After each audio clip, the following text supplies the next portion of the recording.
Okay, got it. Okay, good. Okay, take two. My name is Robina Suwol, and I lived at the Rehearsal Club from 1971 to 1974. I was introduced to a place called the Rehearsal Club, which was a boarding house for actresses, dancers, females in the entertainment industry. It was $36 a week with food, 2 meals a day, laundry service, and it was located in a really magical spot at 47 West 53rd, right next to the Museum of Modern Art. When I was very young, about 6 years old in Portland, Oregon, where I grew up, I was running a race when the little girl next to me fell. And I stopped to help her get up. And when I got to the finish line, my father, he was very congratulatory for my helping somebody, while my mother, on the other hand, said, "Why would you stop when you were so far ahead?" And for me then and now, it was never about winning. It was doing things always for helping someone else. My name is Donna Iglima, and I lived at the Rehearsal Club from 1971 to 1973, to the best of my memory. Your mother and I wrote a letter to Groucho Marx, and we wrote it in the style of how he would speak.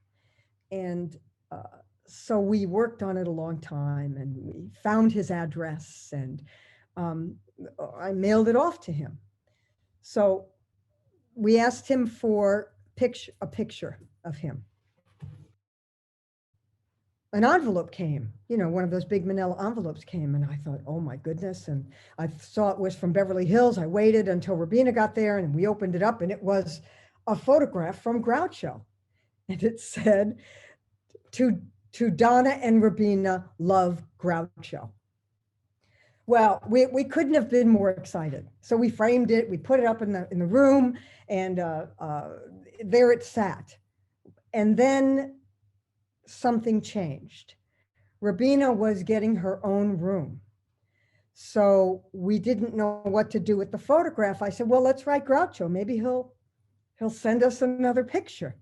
So again, we wrote this letter, in his style of, humor in his letter, and asked him, to please, send us 2 pictures, one for Robina, one for Donna, because we were splitting up, the partnership was splitting up. We were, changing rooms, but we didn't know how to how to have the picture and still save face, without splitting it in half or whatever. The envelope comes from Beverly Hills. We open up the envelope, and it says, Groucho loves Donna, loves Groucho.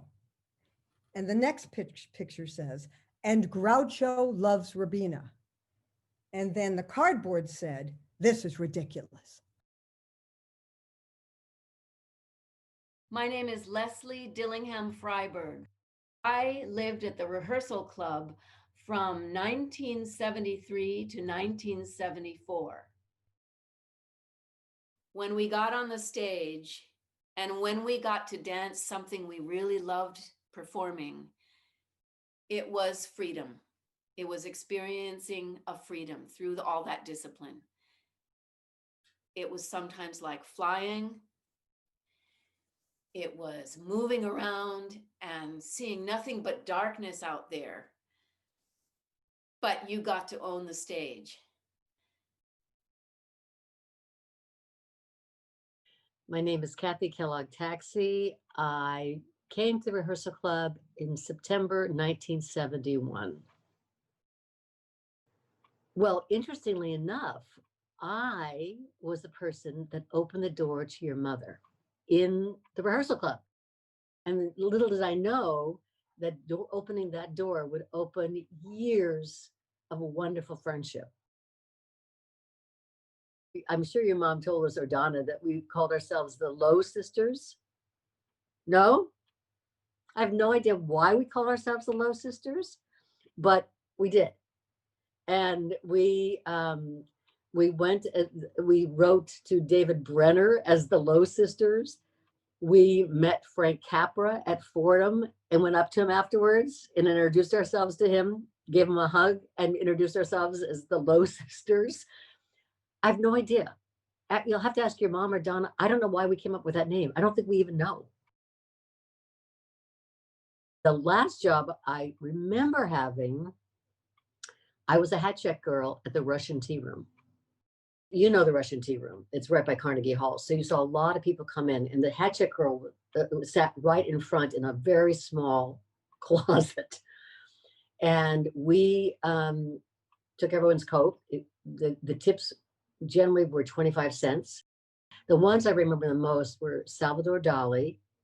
And he would come in with, he had this beautiful waxed mustache. He would always come in with his wife. He had this magnificent fur coat and this cane with I remember it like this gold head, but he would never allow me to take off his coat. His wife would take off his coat and hand it to me. And the same thing happened in turn. I would give her the coat. She would put on the coat. She would probably give me the 25 cents too. My name is Kristin Larkin, and I was at the Rehearsal Club from 1972 to 1974. We all enjoyed coming home. I actually didn't see myself as a star as much as a journeyman actor. I loved the idea that I could change my personality, and I would spend my hours dreaming about my auditions or what my characters were.